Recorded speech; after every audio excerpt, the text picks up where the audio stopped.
Gold trusted gold buyers మీరు తాకట్టు పెట్టిన బంగారాన్ని విడిపించి ఈ రోజు ఉన్న మార్కెట్ ధరకు కొనబడును. విజయనగరం జిల్లాలో తీవ్ర విషాదకరమైన ఘటన. ఆడుకుంటూ నలుగురు చిన్నారులు కారులోనికి వెళ్లి కూర్చుందాం అనుకున్నారు. కానీ అంతలోనే కార్ డోర్ లాక్ అయిపోవడంతో ఊపిరాడక ఆ కారులోనే కన్నుమూసినటువంటి దురదృష్టకరమైన ఘటన ఒక్కసారిగా ద్వారపూడి గ్రామాన్ని విషాదంలోనికి ముంచేసింది అని చెప్పుకోవచ్చు. చాలా దారుణమైన విషయం. నలుగురు చిన్నారులు 10 ఏళ్ల లోపు వాళ్ళే. ఉదయ్, మనస్విని, చారుమతి, జాస్విక. ఈ నలుగురు చిన్నారులు నిన్న మధ్యాహ్నం 1 గంట ప్రాంతంలో ఆడుకున్నారు. ఇంటి ముందే ఆడుకుంటున్నారు కదా అని చెప్పి తల్లిదండ్రులు అనుకున్నారు. కానీ అంతలోనే కొద్దిపాటి చినుకులు పడటంతో అక్కడ ఓపెన్ ప్లేస్లో, అంటే గ్రంథాలయం ఉంది, ఆ ఓపెన్ ప్లేస్లో ఇంటి ముందు ఉన్నటువంటి ఓపెన్ ప్లేస్లో పార్కింగ్ చేసి ఉన్నటువంటి AP05BC 6909 బ్లూ కలర్ కారు ఒక్కసారి డోర్ తీశారు. ట్రై చేశారు పిల్లలు. అది ఓపెన్ అయ్యేటప్పటికి లోపలికి వెళ్ళి ఒక్కొక్క సీట్లో కూర్చొని ఆడుకునే ప్రయత్నం కూడా చేశారు. ఇంతలోనే కార్ డోర్ లాక్ అయిపోయింది. ఆ పిల్లలకి నాలెడ్జ్ లేదు కాబట్టి అసలు ఎలా తీయాలి, బయటకు రాలేనటువంటి పరిస్థితి. మరి ఎప్పుడు వీళ్ళకి ఆ సిచ్యువేషన్ వచ్చిందో తెలియదు. కానీ ఆ పిల్లలు కనిపించట్లేదు అన్న తర్వాత నుంచి 2 గంటల నుంచి సాయంత్రం వరకు నిర్విరామంగా వీధంతా ఏకమ్మడిగా ఒక్కొక్కరు ఒక్కొక్క వైపు తలో దిక్కు వెతుకుతూనే ఉన్నారు. కానీ ఆ కారులోనే పిల్లలు ఉన్నారు అన్న విషయాన్ని మాత్రం గుర్తించలేకపోయారు. అయితే ఇక్కడ ఇప్పుడు మనం ఒక ఆమెతో మాట్లాడించబోతున్నాం. ఆమె ఆ ప్రాంతంలో పనిచేస్తున్నారు. మొహం కడుక్కున్న తర్వాత, ఫేస్ వాష్ చేసుకున్న తర్వాత బొట్టు సరిదిద్దుకుందామని చెప్పి ఒకసారి కారు గ్లాస్ వైపు చూసి ఆమె ఇలా బొట్టు పెట్టుకుంటున్న టైంలో ఒక్కసారిగా ఒక పిల్లాడి చేతులు, ఒక పాప హెయిర్ కనిపించింది. మీరు ఊరంతా వెతుకుతున్నారు, పిల్లలు కనబడలేదని, ఇదిగో ఈ కారులోనే ఉన్నారని ఆమె వెంటనే అందరినీ అలర్ట్ చేయడంతో మొత్తం కుటుంబ సభ్యులు, గ్రామం అంతా అప్పటి వరకు వెతుకుతున్న వాళ్ళంతా కూడా అక్కడికి చేరుకున్నారు. అయితే డోర్స్ ఓపెన్ కాకపోవడం వల్ల కారు అద్దాలు పగలగొట్టేటప్పటికి పిల్లలు విగత జీవులుగా పడున్న దృశ్యాలు ఒక ఆమె ప్రత్యక్షంగా చూసిన ఆమె చెప్తూ, ఆమె కంట తడి పెట్టిన తీరైతే మాత్రం చాలా బాధాకరం. పిల్లలు ఒక్కొక్కరు ఆ వేడికి ఊపిరాడక మాడిపోయారు మేడం. కనీసం వాంతులతో కొంతమంది ఇబ్బంది పడ్డారు. అప్పటికే చాలామంది అయితే ఆ నలుగురు పిల్లల పరిస్థితి చాలా దయనీయంగా ఉంది. వాళ్ళు బ్రతుకుతారా అన్న ఆలోచన కూడా లేనటువంటి సిచ్యువేషన్లోనికి వెళ్ళిపోయారని కూడా ఆమె చెప్పారు. అప్పటి వరకు మా కళ్ళెదుటే ఆడుకున్నారు. మా ఇంట్లో చాలాసేపు గడిపిన పిల్లలు ఒక్కసారిగా ఆ కారులోని నలుగురు విగత జీవులుగా మారిపోవటాన్ని నేను జీర్ణించుకోలేకపోతున్నాను అంటూ ఆమె కన్నీరు పెట్టుకుంటూ ఐడ్రీమ్తో మాట్లాడినటువంటి పరిస్థితి కూడా ఉంది. ఇక్కడ ఇప్పటి వరకు నేను చెప్పాను కదా, మొట్టమొదట చూసిన ఆమె కూడా ఈమె అసలు ఏం జరిగింది తల్లి, ఏం చూశారు మీరు? మేము టాయిలెట్కే వెళ్ళాం మేడం.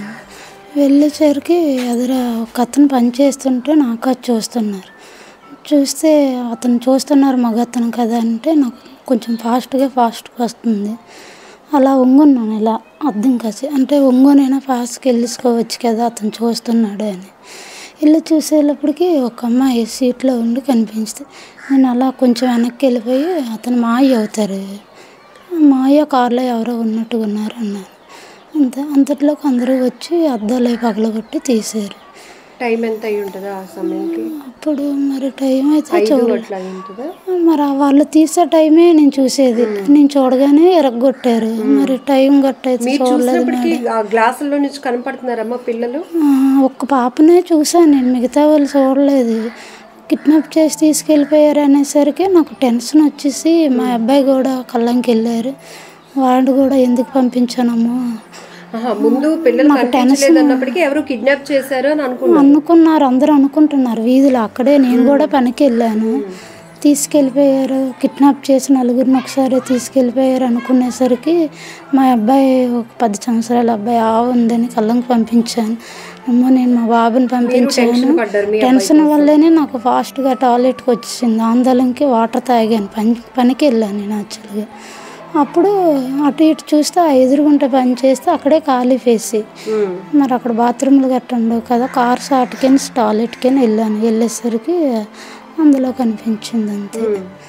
నేను వెంబడే ఆ మాయ నాకాసే చూస్తున్నాడు కాబట్టి మాయ కారులో ఎవరో ఉన్నట్టుగా ఉన్నారంటే అక్కడ అందరూ వాళ్ళ ఇంటి దగ్గరే కదా ఎతుకుతున్నారు. అక్కడే ఎతుకునేసేపటికి వాళ్ళందరూ వచ్చి తీశారు. మరి అంత నుంచి నేను ఇంకా చూడలేదు. నేనే భయపడిపోయి అలా ఉండిపోయాను అంతే మేడం నేను చూసేది.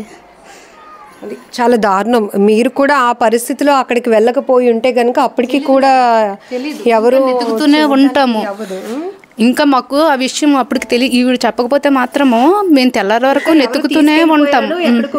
ఎక్కడికో వెళ్ళిపోయారు అనేసి ఎవరు తీసుకెళ్ళిపోయారు అని అంటే మనిషి ఒకలాగా అంటారు, కానీ నలుగురు ఆ వయసు పిల్లలు కనుక నాకైతే తీసుకెళ్ళిపోయారని నమ్మకం లేదు. కానీ వీళ్ళు ఈ ఊర్లోనే ఎక్కడో చిక్కుడిపోయారు, ఈ ఊర్లోనే ఎక్కడో చిక్కుడిపోయారు అనేసి నేను అనేదాన్ని. తీసుకెళ్ళిపోవడం అంటే చిన్నపిల్లలు అయితే అలాగా, వీళ్ళు 10 సంవత్సరాల పిల్లలు కదా, ఒకళ్ళు అయితే తీసుకెళ్ళిపోతారు కానీ నలుగురిని ఎలా తీసుకెళ్ళిపోతారు అనేదాన్ని. అంటే మనిషి ఒక్కొక్కరు ఒక్కొక్క రకంగా మాట్లాడేవారు. మాట్లాడేటప్పుడు నేనైతే ఇలాగ అనేదాన్ని. కానీ మరి ఇంకా దగ్గరలో పెట్టుకునే మేము ఊరల్లా నెతికాము, ప్రతి వీధి నెతికాము. 2 ఫంక్షన్లు అయ్యాయి నిన్న. ఫంక్షన్లు అయితే ఫంక్షన్ల కాడికి వెళ్ళిపోయారేమో, భోజనాలు కాడని అడొక అడావిడి. ఎందుకంటే చిన్నపిల్లలు ఏంటంటే భోజనం అంటే కొంచెం ఇంట్రెస్ట్ పెడతారు కదని అలాగా కూడా తిరిగాము. మొత్తం ఊరల్లా తిరిగారు, 5 వరకు తిరిగారు. 5 గంటలకి ఈవిడ చెప్పాక ఎప్పటి నుంచి అక్కడ ఉంది కారు. నిన్నటికి మొన్నటికి 2 రోజులు బట్టే ఉంది అక్కడ. వేరే వాళ్ళు వచ్చి ఫంక్షన్ అనేసి వచ్చి అక్కడ పెట్టారు. పెట్టేసరికి ఇలాగ జరిగింది. ఇది విజయనగరం ద్వారపూడిలో జరిగిన 4 చిన్నారులు కార్ డోర్ లాక్ పడి ఊపిరాడక చనిపోయినటువంటి విషాద ఘటనకు సంబంధించి పూర్తి వివరాలు. గ్రామస్తులను కదిలిస్తే ఒక్కసారి మీరు వీధి చూస్తే కూడా ఎవరు కూడా అసలు ఇంకా ఇప్పటికీ మనసు కుదుట పడలేదు. ఎందుకంటే వీధిలో మా కళ్ళ ముందే 4 పిల్లలు ఆడుకుంటూ ఉండేవాళ్ళు. ఒక్కసారిగా వాళ్ళు ఇంక లేరు అన్న మాట మేము ఎవరం కూడా జీర్ణించుకోలేకపోతున్నామంటూ ప్రతి ఒక్క గడప కన్నీళ్లు పెడుతోంది ఆ చిన్నారుల కోసం. ఎందుకంటే వీళ్ళు మాటల్లో వింటుంటే కనుక కొన్ని కుటుంబాలు పూర్తిగా పిల్లల్లో ఇంకా కడుపుకోతే మిగిలింది. ఎందుకంటే ఒక ఫ్యామిలీకి అయితే 2 ఆడపిల్లలు, ఆ 2 ఆడపిల్లలు కూడా చనిపోయారు. అలాగే మనస్విని, ఇంకొక అబ్బాయి ఉదయ్, వీళ్ళకు కూడా ఒక్కొక్క పిల్లలే ఉన్నారు. మొత్తం పూర్తిగా కడుపు శోకం మిగిలిందని చెప్పొచ్చు ఆ కన్న తల్లిదండ్రులకు. ఊరైతే మాత్రం ఇదొక విషాదకరమైన ఘటన. మమ్మల్ని ఒక దురదృష్టం మా గ్రామాన్ని వెంటాడింది అనుకోవచ్చు. అందుకే అప్పటి వరకు చక్కగా ఎంతో అల్లారు ముద్దుగా ఆడుకున్న పిల్లలు ఒక్కసారిగా ఇలా మా కళ్ళెదుటే కన్ను మూసినటువంటి పరిస్థితి. ఒక్కసారిగా ఒక గ్రామం నుంచి 4 పిల్లల చివరి చూపు అంటే మేము ఎవరం కూడా ఊహించుకోలేకపోతున్నాం. ఇది చాలా దారుణమైన ఘటన అంటూ ప్రతి ఒక్కరూ గుండెలు అవిసేలా రోధిస్తారు. నిజంగా ప్రస్తుతం ఉన్నటువంటి సమాజం దేనికి ప్రయారిటీ ఇస్తుంది? ఆర్థిక సంబంధాల చుట్టూ మాత్రమే తిరుగుతుంది. మళ్ళీ ఎన్నికలంగానే చాలా విరక్తి కలుగుతున్నాం. మంచి అనిపిస్తుంది కదా, లేడీస్ కూడా ఛాలెంజింగ్ జాబ్స్ చేసినప్పుడు చాలా బాగుంటది. ట్రాఫిక్ అసిస్టెంట్స్ గా నియమించిన ట్రాన్స్జెండర్స్ అందరితో సాల్యూట్ చేయించుకుంటున్నారు. ఫుడ్ డెలివరీ ఇవ్వటానికి వెళ్ళినటువంటి డెలివరీ బాయ్ అనిల్ పై కళ్ళ ముందు